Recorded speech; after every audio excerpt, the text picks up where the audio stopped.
बिस्मिल्लाहिर्रहमानिर्रहीम। अस्सलाम वालेकुम व्यूअर्स, कैसे हैं आप लोग। मुझे उम्मीद है कि सब लोग खैरियत से होंगे और मेरी दुआ है कि अल्लाह पाक आप लोगों को ऐसे ही खुश रखे, आबाद रखे, आमीन।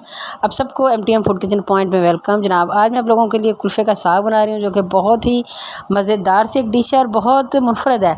बहुत कम लोग जो हैं वो इसको बनाते हैं। जनाब, ये देखें, कुछ जो कुल्फ़े का साग है ना, उसके पत्ते मैंने तोड़ लिए हैं और कुल्फ़े का साग जनाब देख लें कि किस तरह का होता है। बिल्कुल छोटे छोटे से इसके पत्ते होते हैं। इसकी डंडी काफ़ी मोटी होती है और ज़रा सख्त सी होती है, लेकिन आप लोगों ने जब इसको तैयार करना है ना, तो जनाब ये जो पत्तियां हैं ना, इसके सिर्फ पत्ते हैं, इसके बड़े नरम से होते हैं। ये आप लोगों ने सिर्फ तोड़ने हैं, बाकी जो डंडी है उसको आप लोगों ने साइड पर रख देना है, उसको नहीं आपने छेड़ना। सिर्फ पत्ते ही हमारे यूज़ में आएंगे, ठीक है। इसी तरीके से हम सारे के सारे इसके जो पत्ते हैं वो उतार लेंगे, ठीक हो गया। और इसको हम कर लेंगे तैयार और इसकी हम कर लेंगे कटिंग। ये बहुत ही नरम होते हैं, बहुत जल्दी ये गल जाते हैं, ठीक। अब इसके साथ एक और चीज़ आप लोगों को बताऊंगी कि मैंने इसमें पालक भी शामिल करनी है, यानी आधी पालक होगी, उतनी ही पालक उतनी ही कुल्फ़े का साग।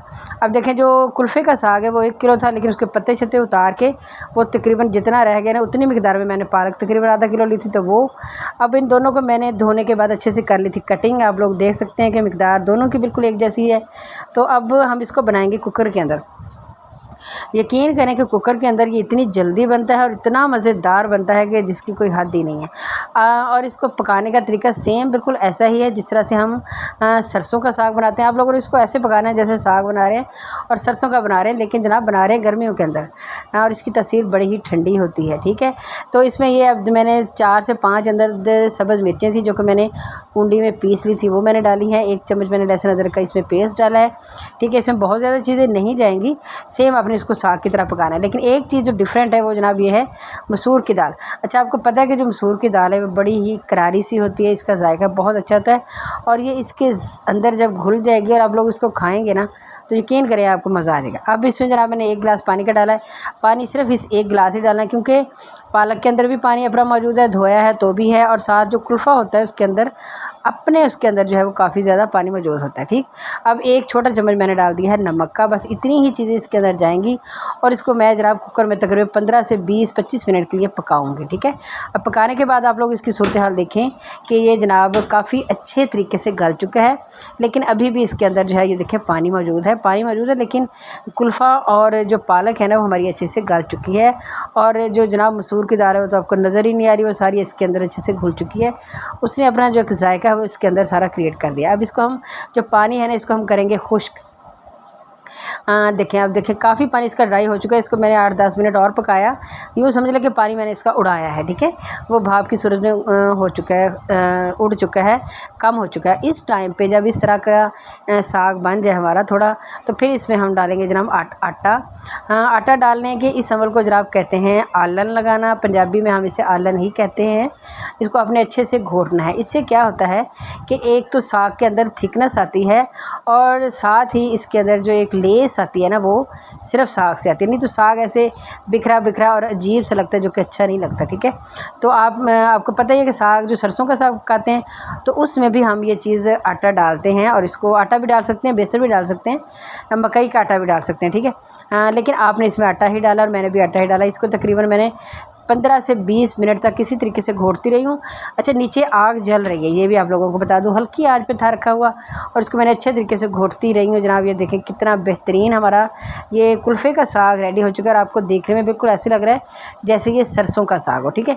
और ये सोटे को देखें कितना अच्छे तरीके से चिमट चुका है, ठीक है, क्योंकि हमने अगर आपके पास दूसरा वो घोटा हो, घोटने वाला जो होता है वो अगर हो तो वो कर लें, नहीं तो इसी से कर ले। मैंने तो इसी से ही कर लिया और यकीन करें ये बहुत नाइस, बहुत अच्छे से तरीके से घुल चुका है। अब जनाब बनाएंगे हम इसका बहुत अच्छा सा मज़ेदार सा तड़का। अगर आपके पास देसी घी हो तो कमाल ही है, ठीक है। अगर ना हो तो भी कोई मसला नहीं है। वैसे मेरे पास देसी घी नहीं था, मैं डालडा घी में इसको तड़का लगा रही हूँ। मैंने इसमें जनाब लहसुन और अदरक छोटा इसकी कटिंग करने के बाद इसमें हम ने डाल लिया है और इसको मैं करूँगी तकरीबन, ये देखें जी, लाइट सा ब्राउन कर लिया। इसमें मैंने डाल दी हैं लाल मिर्चें जो होती हैं ना, खुश्क बेर मिर्च जिसको कहते हैं, वो मैंने इसमें डाल दी हैं। इसको अच्छे से हम कर चुके हैं जनाब, जितना बस इससे ज़्यादा आपने इसको वो नहीं करना ब्राउन। अब इसमें डाल देंगे जनाब साग, और साग को आप लोग देखें ज़रा कि साग की शक्ल आपको सेम सर्दियों वाला साग लग रहा है, और इसको चम्मच को गौर से देखें तो अंदाज़ा होगा कि ये इसको किस हद तक चिमट चुका है। और चिमट तो उसी वक्त है जब इसके अंदर जनाब थिकनेस आती है और अच्छे से इसके अंदर लेस आती है, और जो लेस है वो उसी आलन की वजह से आई है, उसी आटे की वजह से आई है। तो आप लोगों ने इस तरीके से बनाएंगे ना तो यकीन करें, जिस साग का आप इंतज़ार करते हैं कि भाई कब सर्दियाँ आएँ और हम खाएं, तो वो साग आप यकीन करें गर्मियों में इंजॉय कर सकते हैं। इंतहाई मज़ेदार, इंतहाई टेस्टी। अब जनाब मैंने इसमें डाल दिया है सब्ज़ धनिया कटिंग करने के बाद, ठीक है। और एक चीज़ इसके अंदर और जाएगी जो इसको और चार चांद लगा देगी जनाब, कसूरी मेथी हमारी। तो कसूरी मेथी का सिर्फ़ और सिर्फ 1 चम्मच इसमें अंदर जाएगा, और इसके अंदर खुशबू कमाल की आ जाएगी, ठीक है। और जायका तो मैं कहती हूँ यकीन करें कि मेरे बच्चों ने, मेरे मियाँ ने, सब ने इतने शौक़ से इसे खाया कि आपकी सोच है। आप भी इसको बना सकते हैं घर पे बिल्कुल। और लेकिन मैंने अक्सर ये नोट किया है कि ये सब्ज़ी बहुत कम बनाई जाती है, ये इतनी कॉमन सब्ज़ी नहीं है जिस तरह हम दूसरी सब्ज़ियाँ बनाते हैं। तो आप लोग इसे ज़रूर ट्राई करें। देखें जनाब हमने इसको डिश आउट कर लिया है, और आप लोग इसकी रंगत से, इसकी शक्ल से आपको देख के सेम ऐसा ही लग रहा होगा कि जैसे ये सर्दियों के अंदर बना हुआ जनाब सरसों का साग है। नहीं जनाब, ये है कुल्फ़े का साग। बहुत अच्छी रेसिपी बनी है, आप लोगों ने इसे ज़रूर ट्राई करना है, और कमेंट बॉक्स में हमें बताइएगा कि आप लोगों को हमारी ये रेसिपी कैसी लगी।